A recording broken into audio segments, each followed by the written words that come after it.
Welcome back, everybody. It is 11:45 a.m. in Southern California on November 19th, I think. Is that right? I think it's November 19th. So we've been discussing the Sabbath and hope and how they are related. And Barry's going to continue this with 4 points now, and then we'll turn over to questions and comments. Professor Monty Butler from the School of Behavioral Health will be convening and guiding the questions and comments. So let me ask before we begin that you raise your hands anytime now and between now and when we start the conversation so that Monty Butler can see who wants to speak and he can organize the queue. He usually has some helpful comments about how things will proceed under his leadership. So after that, he will make the selections in the order that strikes him as important. So please put up your hands either mechanically or physically before this is over. Okay, Barry, thank you again for being with us, and over to you. Okay, some general remarks about the relation of Sabbath and hope, and then I'll get into some specifics. I think of Sabbath as a gift of grace, that Sabbath and hope are both future directed. They're not only a memory of the past, but they're also future directed. It is the quintessential experience of communion with each other and with God. And this symbol of hope, I'm calling Sabbath as a symbol of shared hope. That symbol takes three different forms. The first one is Sabbath as rest and peace. It's rest from what we do to get perspective on what we are and what we shall become. It's also freedom from external possessions and materialism. It's saying, I can let my work go, I can let the world go. The world will continue without me for one day. I do not have to produce as I do in the 6 days of the week. So that offers us rest and freedom from materialism in a sense.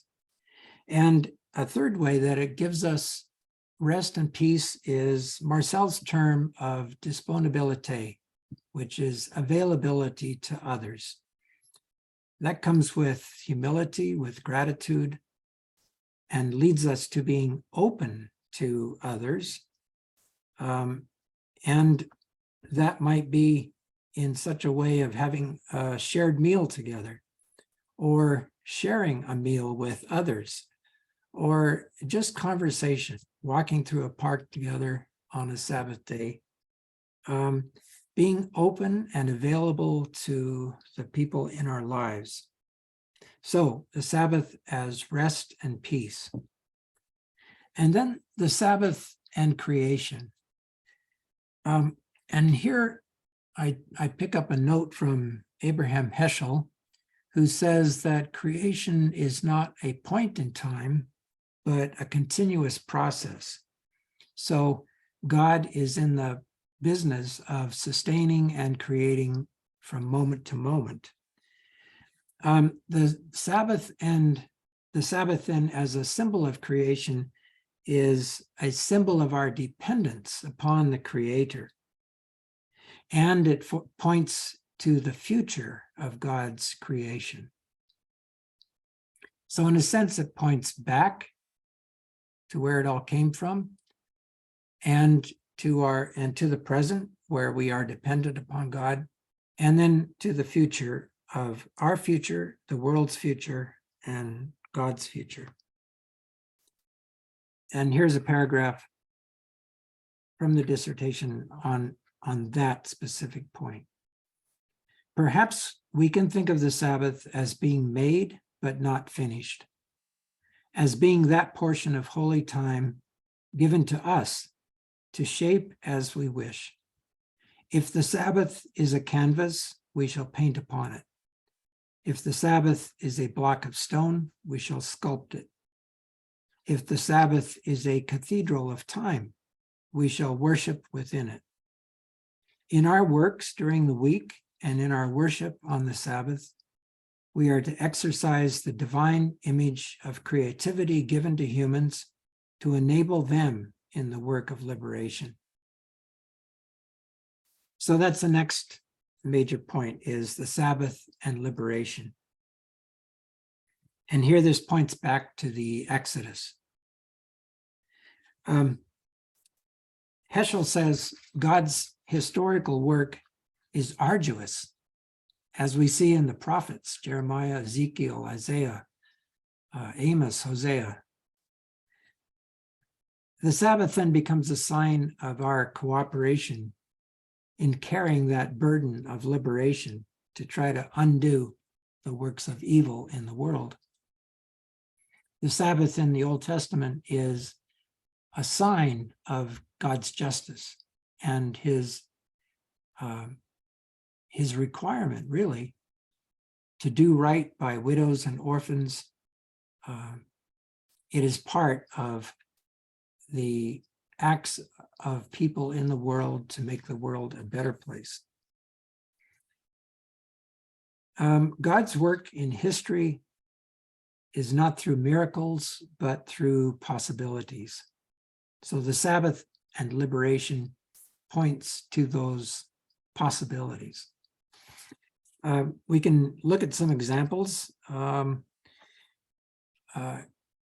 And this is not directly about the Sabbath, but in terms of possibilities, Moses fleeing through the desert after killing a Hebrew and then or Egyptian and running into the wilderness. He turns aside because he sees a burning bush, something very strange. And from that bush comes the voice of God and tells him to take off his sandals because he's on holy ground. Anywhere he is, that God is holy ground. And there are possibilities then that open up to him. In the same way, I think the Sabbath gives us those kinds of possibilities. It opens us up to the to pay attention to the we might say the conflict between the world as it is and the world as it could be. Our lives as they are and as they could be. And we could also say the church as it is and the church as it could be. The Sabbath gives us time to reflect on those things. And the historical account of the Exodus gives us an example and a symbol of that kind of liberation. This is what I call the Sabbath and liberation becomes what I call a dangerous memory. I picked up that phrase, dangerous memory, from Sharon Welch, who wrote a book about liberation and resistance. And she refers to these sorts of actions of God as dangerous memories. I thought that was a very felicitous phrase.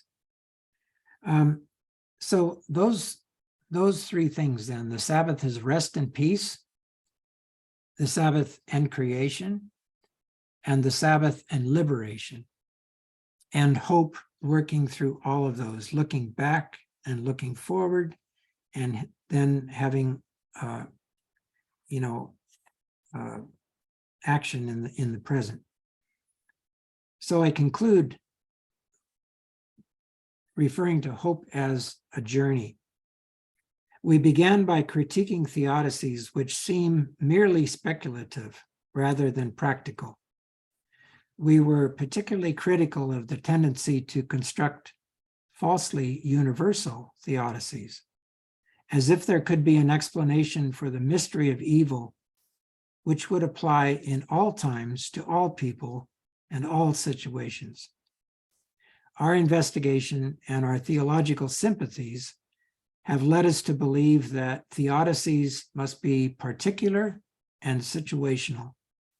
They must grow out of the lived experience of a community and thus reflect the concrete reality of suffering and oppression.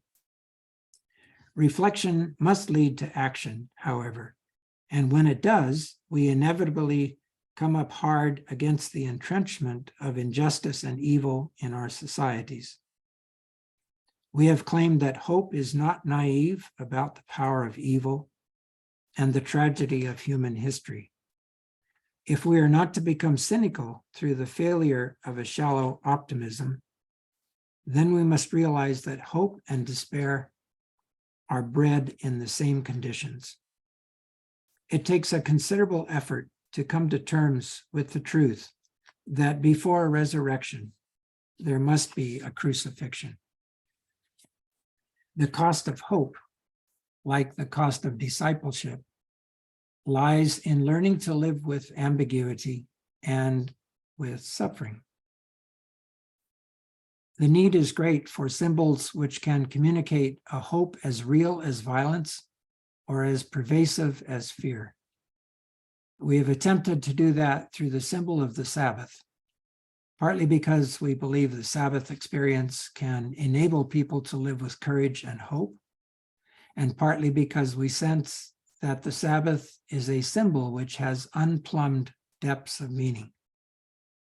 Since there is always a risk of faith in learning to resist evil and in transforming suffering, we are not unequivocally assured of victory.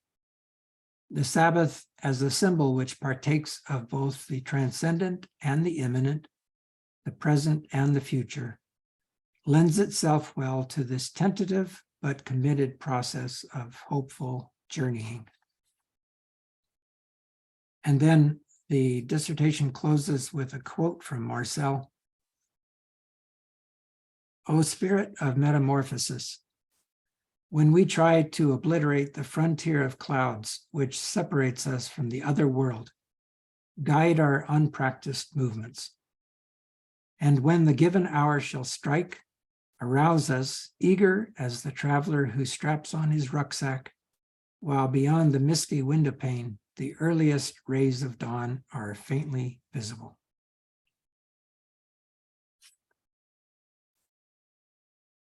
Thus endeth the dissertation. Thank you, Barry. I'm going to do something I think most people will find unusual, and maybe some find it annoying, but at least for my benefit, and I think for the benefit of many, I'm going to ask you to read from the top what you've just read a second time so that we can absorb it more fully. And I invite all of us to try to experience what Barry is saying here. I have my own view that these are very, very rich paragraphs, and it won't hurt us to take a couple of more minutes to hear them again so that we can more fully appreciate what's being said. And then we'll turn it over to Monty and to your comments and questions. From the top, is that okay, Barry? Yes. Okay, we began by critiquing theodicies which seem merely speculative rather than practical. We were particularly critical of the tendency to construct falsely universal theodicies, as if there could be an explanation for the mystery of evil, which would apply in all times to all people and all situations. Our investigation and our theological sympathies have led us to believe that theodicies must be particular and situational. They must grow out of the lived experience of a community and thus reflect the concrete reality of suffering and oppression. Reflection must lead to action, however, and when it does, we inevitably come up hard against the entrenchment of injustice and evil in our societies. We have claimed that hope is not naive about the power of evil and the tragedy of human history. If we are not to become cynical through the failure of a shallow optimism, then we must realize that hope and despair are bred in the same conditions. It takes a considerable effort to come to terms with the truth that before resurrection, there must be a crucifixion. The cost of hope, like the cost of discipleship, lies in learning to live with ambiguity and with suffering. The need is great for symbols which can communicate a hope as real as violence or as pervasive as fear. We have attempted to do that through the symbol of the Sabbath, partly because we believe the Sabbath experience can enable people to live with courage and hope, and partly because we sense that the Sabbath is a symbol which has unplumbed depths of meaning. Since there is always a risk of faith in learning to resist evil and in transforming suffering, we are not unequivocally assured of victory. The Sabbath as a symbol which partakes of both the transcendent and the imminent, the present and the future, lends itself well to this tentative but committed process of hopeful journeying.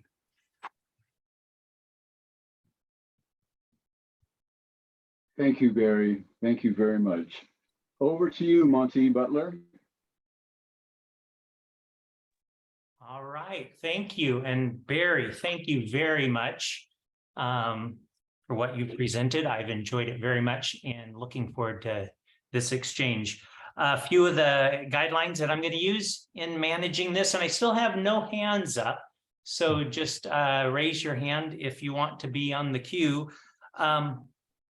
I see one so far. So first of all, one question per place in the queue. And Dave, I see you as well. So one question per place in the queue, and I certainly accept that as part of a question, a short preliminary comment is often part of that, as well as follow-up clarifications on the answer to that one question. If you have a second question, then I'd be more than happy to put you back in the queue. I'll generally try to balance male and female slots in the queue and have a bit of a bias towards first questions rather than follow-up questions if there are others in the group that want to get in a first question. So with that, I am going to say that I've got Simona and then Peter and then Dave. And so we'll start with Simona. Simona. Thank you. Thank you so much. This is very interesting. I would like to make maybe a little distinction. You know, sometimes we talk about suffering, but there are certain types of suffering that that are probably different than others. I would say one would be needless suffering. You know, suffering that is not inflicted on us, but suffering that we choose for whatever reason. I mean, I'm just going to get into an extreme example, people who used to flagellate themselves to suffer their mortal body for the salvation of their soul or whatever, you know, idea it was. And then there is pointless suffering. And I would say the pointless suffering is suffering that doesn't bear the fruit of compassion. Yeah. And so I think that I really like what Sul said, that, you know, it is necessary to act, that the acting on injustice is an invaluable and necessary part of human life. And it should grow from suffering, should grow from compassion. It should grow from our understanding what life looks like for others in this world.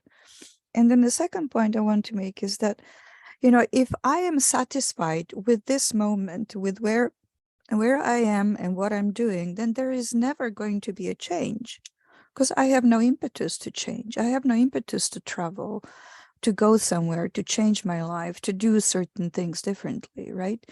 So this self-satisfaction is often, I often see it in people who have not seen much suffering, because they're perfectly satisfied with where they are. You know, there is no need for them to change anything.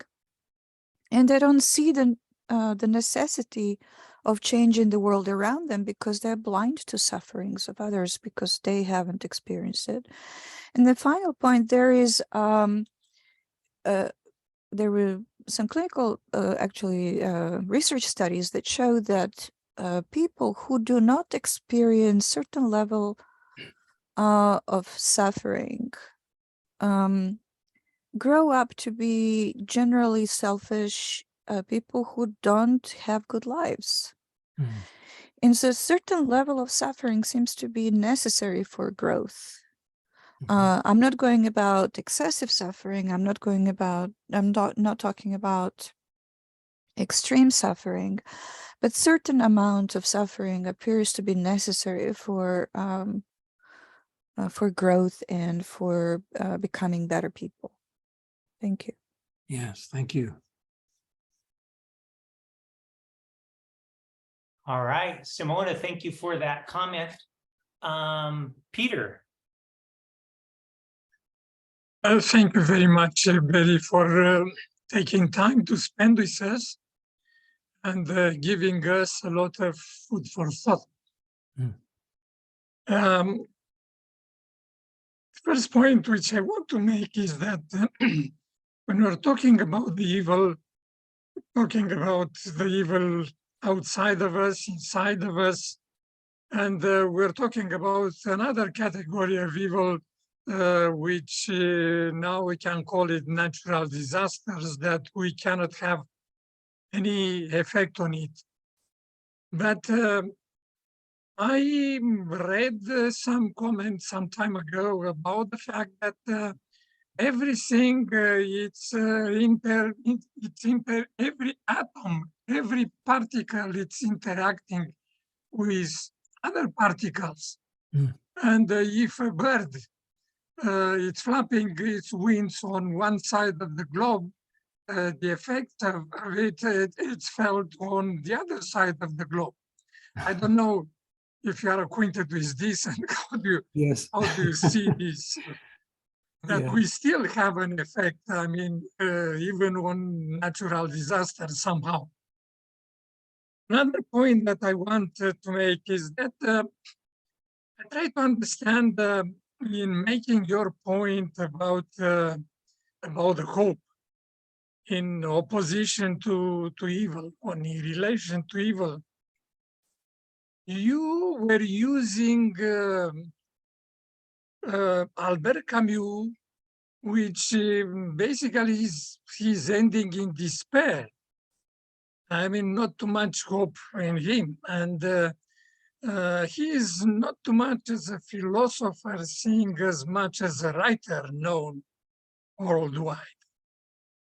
And also you are using Dorothy Solé, and I heard you pronouncing it in the same way during your last mentioning last two times. Yes. I think it's Dorothy Solé.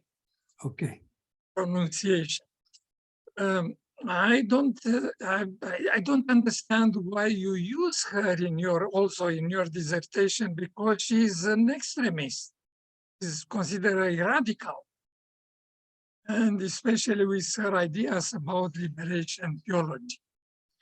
You mentioned some of your reasons, but if you can add a few more to what determined you to do this, to use these two instead of using more theological and philosophical arguments than using basically this literary, basically Albert Camus especially, that was a writer. I like the way you ended the dissertation looking at the Sabbath as rest, as in creation and in liberation. And also, I believe that the way it was described, the Sabbath, as if will be considered a canvas, we can paint on it. If will be considered compared with a stone, we have to sculpt on it. And if it will be considered with a cathedral, we have to worship on it. It is beautiful. Mhm. I love it very much. And the last point that I want to make is that I agree totally with you that God is not waiting for us to be ready to be perfect, to reach the perfection, to come the second time. The Jews were not ready when Jesus came the first time. Yes, they learned some lessons from Babylonian captivity, especially the idolatry, and they learned this lesson, you not to worship the idols. But there are some other things that they still didn't learn.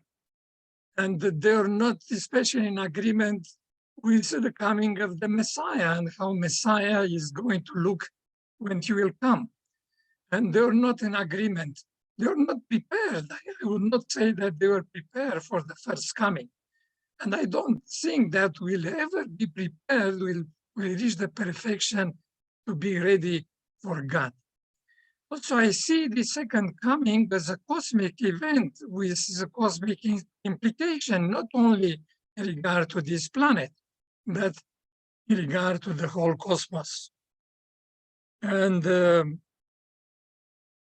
I totally agree with you that basically Jesus came when it was reached the fullness of time, and it will come again in the fullness of time when God believes that is the right fullness of time to come.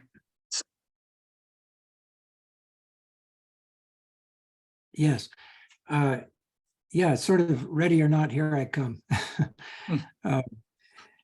Well, as to Camus and Soleil, I don't actually use Camus in the dissertation.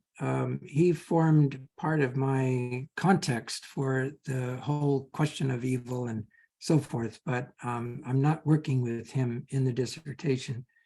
As to Soleil, I found certain aspects of her helpful for me and other aspects not helpful, and other things that I disagreed with. And I point out I make a critique of her in the dissertation, but I didn't go into it here with you folks. I didn't want to take up that time, but I find some things quite helpful, and her radicalness does not, I don't find that terrible. I don't think she's an extremist. The purposes that I used her for and the sources that I used really helped me to understand suffering and the action that can be taken as a result of coming together in that suffering. I don't agree with everything she said, but I still found that there was plenty I could use. The idea that God will come when God is ready is something that I hold to. And I don't know when that will be. I don't think any of us can know that. And it's not really our business to try to waste time figuring that out. If we had it figured out, we might just sit back and count the minutes, but we don't, we can't.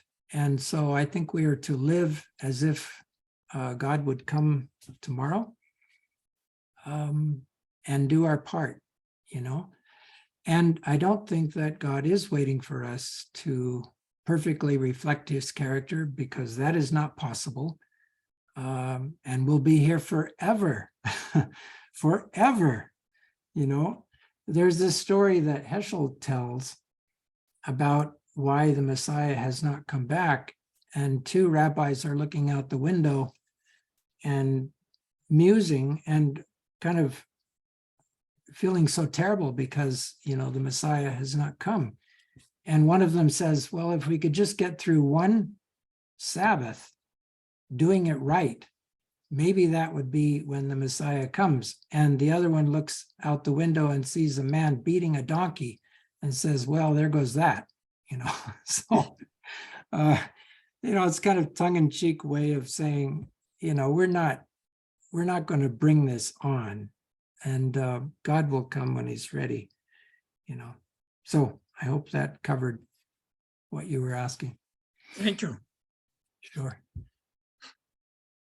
All right, thank you, Peter and Barry. Dave, you are up next in the queue.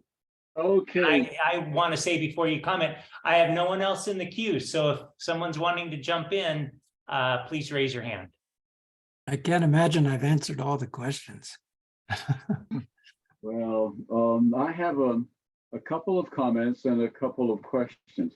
One comment is that I really think we need to pause and linger over the comments that Simona has made about suffering and pain. Again, I would suggest pain as such is not evil. In Yes. fact, people who don't experience pain in their feet sometimes land up in the hospital for long periods of time, 2 hospitalizations in a couple of months, and all kinds of doctors trying to fix up that person's feet because that person didn't feel enough pain. So pain's a good thing, Yes. actually. Suffering, which I think of as extended pain, prolonged pain, neither is that bad as such. If we can't suffer at all, then we are very much at the discretion of all the forces around us. So pain and suffering are not as such evil, but when pain and suffering exceed their benefits to us, and I think this is what Simona was saying, when pain or suffering exceed their benefits to us, then we need to start talking about evil. And I think sometimes we can distinguish between existential evil and pathological evil. That is, existential evil, if we want to call it evil, is that discomfort we feel when we go through the normal phases of life. And the obvious one for me is watching a child go off to school for the first time. That sort of hurts. And if we try to avoid that pain, we make the child sick and we make ourselves sick, right? So yeah, there's that issue. The other comment I want to make, I think I will pause on for now so I can go to the 2 questions I have. The first question is, would you be willing to say more about what you have in mind when you say we can make the Sabbath of it what we want? Say something like that. And then the second is, would you be willing to say something more about miracles? Those are 2 things that I caught in passing, and I'd like to hear a little bit more about them both. What about making the Sabbath what we want of it? Yeah. Well, like you, I grew up with the idea that we shouldn't do anything that we like on the Sabbath. And by like, I mean that we enjoy, But my grandparents were perhaps ahead of their age and time in that, they understood that I like to be outdoors on Sabbath and hiking and that sort of thing. And so I didn't have all that much confusion about the Sabbath being a day on which I must do the things that I dislike in order to please God. But as far as doing what we want, I would just fall back on Augustine, who says, love God and do what you want. So in that order, if we truly love God, we'll do that which God says is in our best interest. So I will not work on the Sabbath. I will not go to rock concerts. I think the boundaries there are for everyone to make up their own mind. But I remember one time when I was actually going to Claremont, a friend of mine who was going to University of Riverside, he and I would get together, and there were these little boys in my neighborhood who were running around and getting in trouble on the weekends. And so we organized this little soccer league. It was just my friend and I and 5 or 6 or 7 of these little guys. And there was a soccer field near us. And so on Sabbath afternoons, we go out there and just kick the ball around with them for 2 hours or so. And at first I felt, some resistance in myself because I really enjoyed this. And then I thought, wait a minute, this is doing a good thing for these little guys. And I felt like I had God's blessing on that. And but there are these boundaries that I feel, and I will not transgress them. And in terms of doing what we want, I think it's for each person to figure out what that is. But I think each person knows when they're getting away from a close relation with God and with others and into something that distracts them from the idea of rest and peace or liberation or, communion. So that's a very general answer, but probably the best I can do on that. And then about miracles. Miracles. Gosh. Well, I don't deny that they happen. I think God can do those things, but I think as a matter of course, they're not that extensive. I talked about possibilities, and I think that's more likely. I'm not an expert on miracles. I know people who have experienced them, some pretty dramatic ones. And I'm not going to dispute that at all, but I haven't seen any miracles like that in my own life.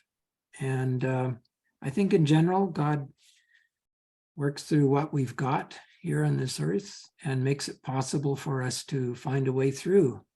But I don't think that God stops the speeding car or diverts the tornado to the neighbor's yard and not mine. I just don't think those kinds of inbreaks happen. You spoke about God opening up possibilities. Can you say something about that? Yeah, I think it's partly perceptual on our part. We ask for the Holy Spirit to guide us, and we might see something in front of us that we never saw before that was there. Maybe some opening to another person or to some sort of action that we might take that we just never saw because we were actually blind to it. And that's where I think the discernment that comes when we give ourselves over to the Spirit opens up our eyes to these possibilities. And they're not extraordinary possibilities. They're just there, and they're just avenues, if you like, to extend our lives and help others. But I, like many other people, I have gone through situations in which I completely missed some cue that might have opened up a relationship with somebody. And then on reflection, or them coming back, I said, oh, right. So I'm trying to pay more attention to the mundane and to what goes on around me and to discern what the Spirit is leading me into. Thank you. Thank you, Dave and Barry. So on my queue, I now have Simona. And Simona, you've spoken once before, so I'm actually going to go with Dana and then myself, and then to back to Simona, and then to Mike. So let's go to Dana. Thank you, Monte. I want to go back to the idea that Simona and Dave mentioned, the benefits of suffering, if we can call them like that. Mhm. And I want to start with a little story. I have a patient who is a famous artist. She has an Emmy on her mantle. And she was telling me how at 14, she auditioned for a very famous person that I don't know who that is because I did not grow up here and I'm not good at pop music. But that person told her, you have a beautiful voice. There is one problem. Your heart wasn't broken yet. Oh, Your heart hasn't been broken yet. yes. Anyway, her heart has been broken a few times along the years, but she's still singing at 96. Well, We, as a chaplain, I can tell you that we learn some psychology, we learn some theology in school. What we learn in CPE is to use the pain that we have experienced to understand other people, to have compassion and empathy for them, and to walk with them in their pain. It is generally known that a doctor that was ever a patient is a better doctor. And so I think there is, pain teaches us few things. And for some professions, like the helping ones, is your experience of pain is even more meaningful and even a better teacher than for others. Yeah, thank you. That's what I wanted to say. Thank you. thank you. And All thank you for again another beautiful presentation. Oh, thank you so much. Thank you, Dana. All right, I'm taking my place in the queue. Barry, as you know, I've done a lot of exchanging with you over the last 2 weeks and enjoyed it very much. I've kind of come to the conclusion that where we've both come to in our paths is pretty much the same spot. Maybe different paths and maybe not as much of a different path as it might seem, to this idea of hope and despair. The one piece that makes me feel a little bit on the side is, if I'm understanding Marcel's comment clearly, and maybe you hold this, the idea of I'm not going to see the resolution. I might not see the resolution myself, but I know it will happen at some point. To me, that sounds like assurance versus hope. And maybe I'm drawing too clear a line there. Where I would land is maybe a different word. I hope for a resolution at some time. And if that's where it is, then I'm kind of right there with hope and despair. And that dichotomy, I thank you for it, because it really captures where I'm at the moment, because it's easy to teeter between those two. I see that dichotomy as balancing on a knife edge a bit. Mm-hmm. So I don't know if you could comment on, my question is related to that idea of assurance that it's going to be resolved versus hope that it's going to be resolved. The other thing, before I have you answer that question, I want to thank you for the idea of as the Sabbath as a symbol for rest and peace, which maybe is also a symbol, maybe if I'm wrong, that a symbol of that hope, or a tying into that hope. That's something I hope I want to explore myself. Mm-hmm. Yes. Yeah, thank you for drawing attention to that hope and assurance. I would say that hope in that regard leads to assurance, even though, as Marcel says, the prisoner may not live to see the resolution of that, but is still confident and hopeful that it will happen. So I transpose that then over to the eschaton and say, you know, I may not live to see it happen, but there will be a resolution to all of this. And, you know, I have assurance of that. Now, when I say assurance, there's something in my mind that is ticking and saying, wait a minute, isn't assurance pretty close to certainty? And if it's certainty, then I think I might have to step back for the reason that I have no real proof that that will happen. I've got the word of Scripture, which I trust, and yet there's nothing that I look around this world at to tell me that this is going to be resolved in the way that I hope it will be.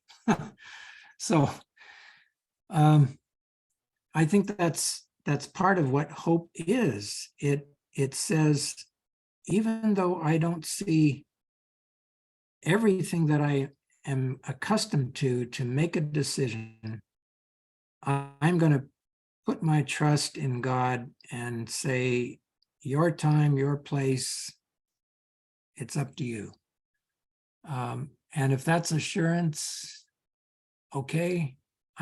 For me, it's very much hope. I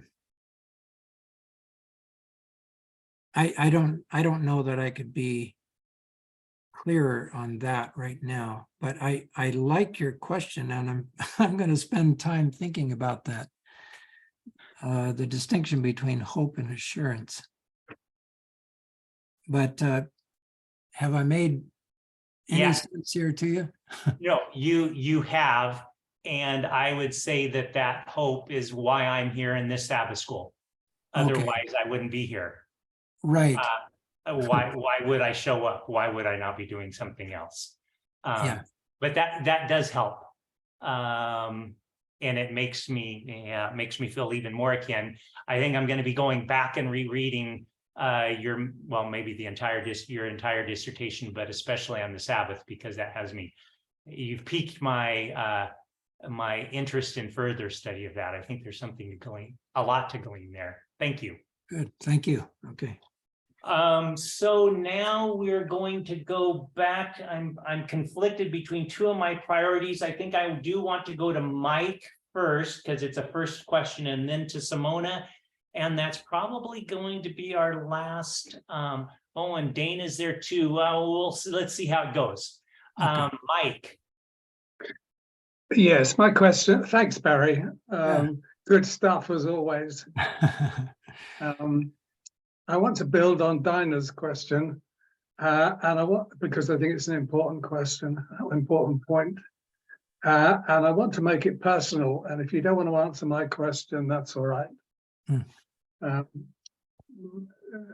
first part of it is do you think that your interest in this thing that you wrote about in your dissertation, did it in any way come out of your personal experience? Does your personal experience feed in to what appears in a rather sophisticated way in the thesis? Mhm. Secondly, I would say if it did not, then what right did you have to write it? And thirdly, you wrote the thesis a long time ago, and now you come to represent the ideas that appeared in there. Do you think you've moved on the main questions in those intervening decades? Wow, good questions all. It is very personal. And so to dispense with the second one, if it wasn't, I couldn't, and I didn't. So back to the first, yes, it is personal. In two ways. I said that life is conflict, which is how I experience it. And I'm not exactly proud of that, but that has been my experience. So I'm trying to find how conflict can be creative and not destructive. Part of that comes out of my own personal background. I've mentioned that my mother left when I was 9 months old, and I lived with a number of different people who took good care of me until I ended up with my father's parents in Canada, and they pretty much raised me. There was one attempt by my dad when he got remarried to have me live with him and his new wife, but that didn't go well at all. And within 6 weeks, I returned to Canada and to my grandparents. So without making all that much of it, there's been a absence in my life of my father, even though my grandparents were wonderful people. And my father and I had a reconciliation when I was 40. He came out for a weekend and talked to me about some things that had happened in his life and how that impacted me. And it made up for a lot of questions that I'd had. But our relationship didn't change.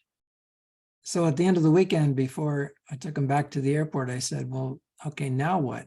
And he said, well, I've told you everything. But we went back to not communicating, not writing, not being close, you know. It was revealing and it was disappointing. And yet, you know, I certainly had forgiven my father for some things that I misunderstood and stuff like that. So hope for me then is very personal. It is what I cling to every day. And as a result, there came a point in my life before I went to grad school when I was trying to figure out what Adventism really meant to me. And I whittled it down to the Sabbath and the second coming. That seemed to me the most important things. And so I thought, well, you know, Sabbath has got to be more than just the fourth commandment and us having to keep it. That's kind of last on the list. What else could it mean? And I studied back into some of the things that Heschel had said and others, because I wanted to find something that I could carry with me every day that would in some way give me hope for every day, as well as for my whole life. And to help me understand why I remain an Adventist. And so it was really personal for me to do this work. Now, have I changed over the time?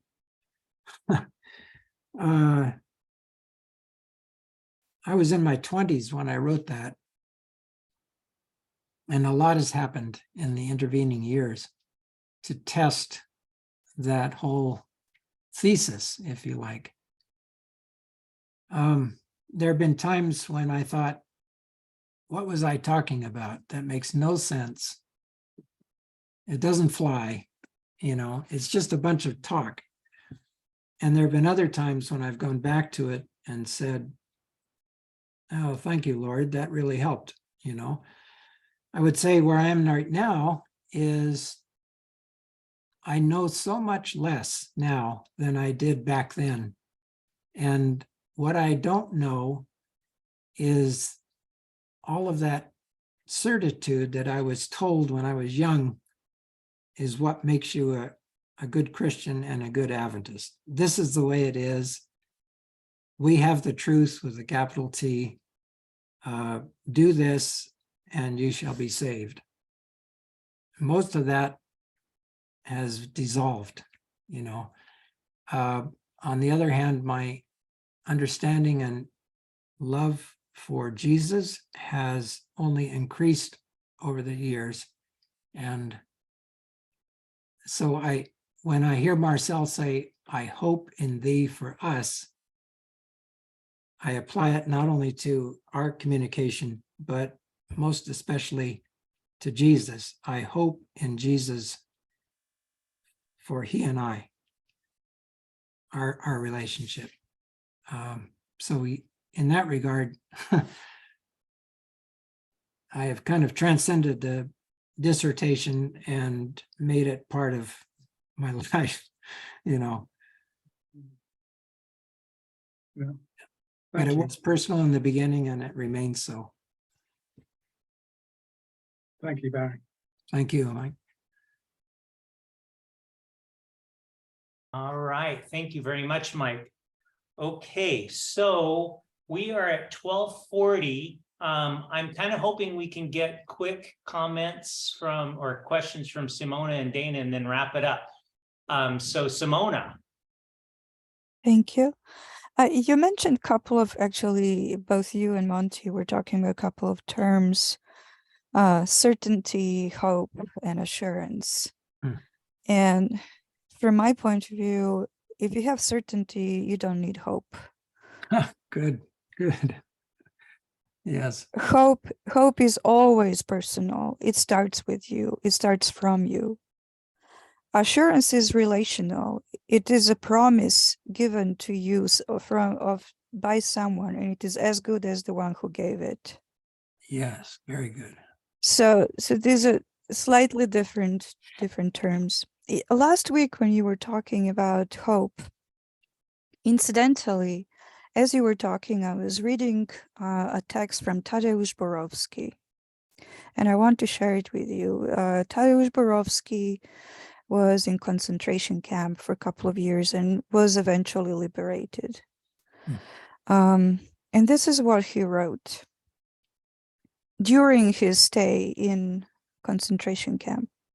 It is that very hope that makes people go without a murmur to the gas chambers, keeps them from risking a revolt, paralyzes them into numb inactivity. It is hope that breaks down family ties, makes mothers renounce their children, or wives sell their bodies for bread or husbands kill.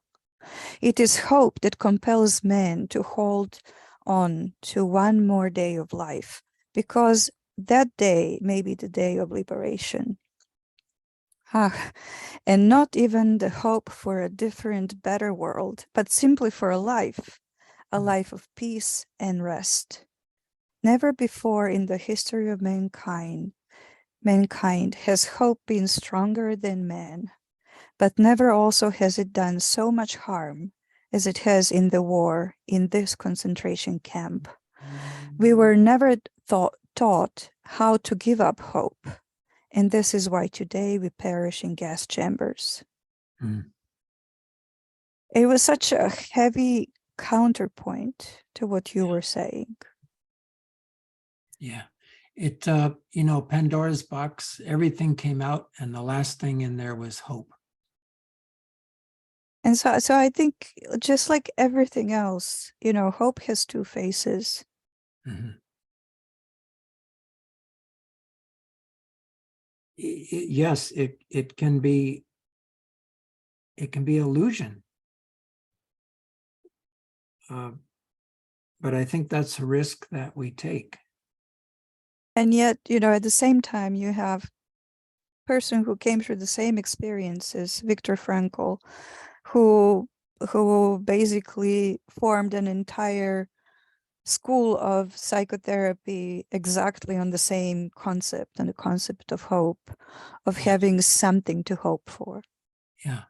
Anyway, That's thank you so much for all your comments and taking the time to talk to us. Thank you. Well, thank you, Simona. You've given me a lot to think about over the 3 weeks, and I've always appreciated your comments. Thank you, Simona. Simona, will you do me a favor and put a reference to what you just read in the chat? I would like to follow up on that. There was more there than I was able to absorb. Dana. I don't know if I should say something after that. Anyway, I always said that Simona is my soul sister.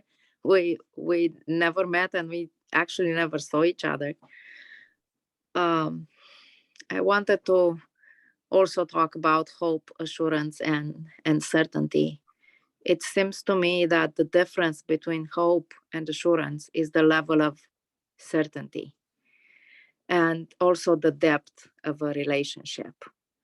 you start with hope, and hope holds that potential for being at peace, for being comfortable, for reaching assurance. In the process, we learn to accept questions, accept uncertainty, accept pain and suffering, accept the undesirable. And finally, we reach that place of assurance when we know that despite all the bad things that are happening in the world, despite the existence of evil, there is a God, and that God loves us. And just like Job, I don't think Job was, in the end, he reached that assurance. But the pain and suffering were still there. We hope that he was healed, but the scars were still there.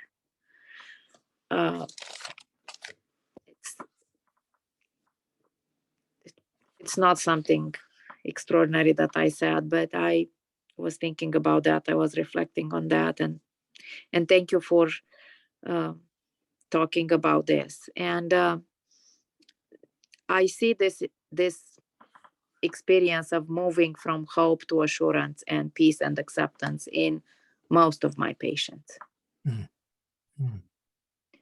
Yes, Thank you. Thank you, Simona, too. Thank you, Dana.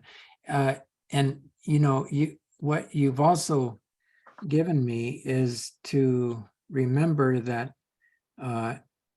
there's something that is given to us in the scripture that I think is really important here, and that is endurance. It comes up a lot, and to endure to the end. And I suppose that's a kind of hope, and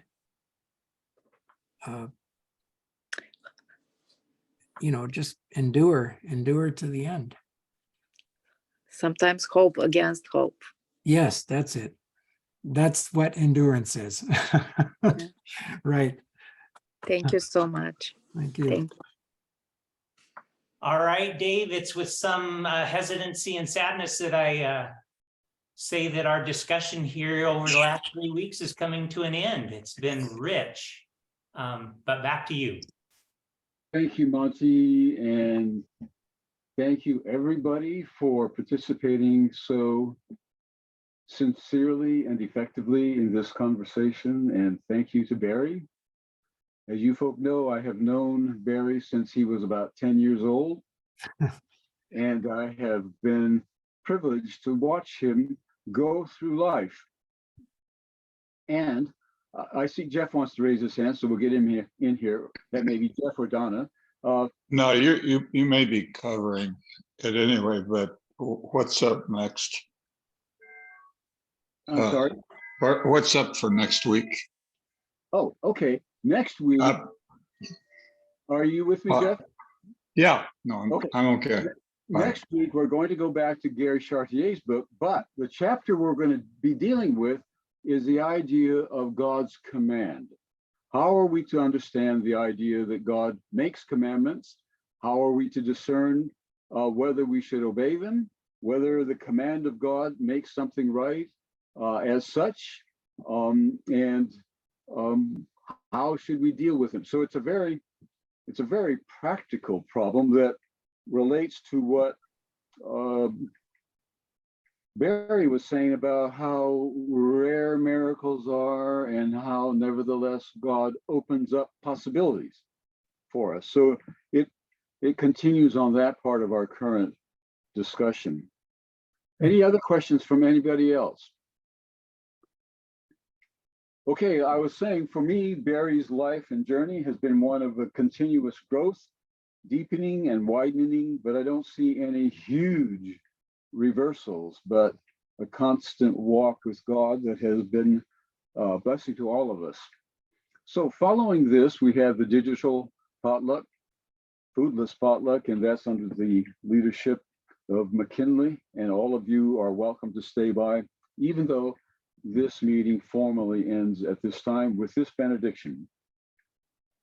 Now to God, who is able to strengthen you according to my gospel and the proclamation of Jesus Christ, according to the revelation of the mystery that was kept secret for so long, but is now disclosed, and through the prophetic writings is made to all the Gentiles, according to the command of the eternal God, to bring about the obedience of faith to the only wise God through Jesus Christ. To him be glory forever.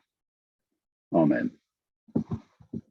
And let me just say thank you so much for having me and opening me up to this topic. And I've learned so much from you folks, and I appreciate it very much.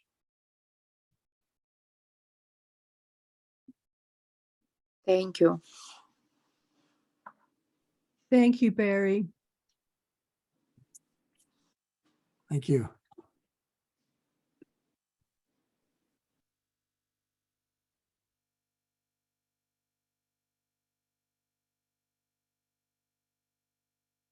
Dave, we're looking at you. The recording is still on.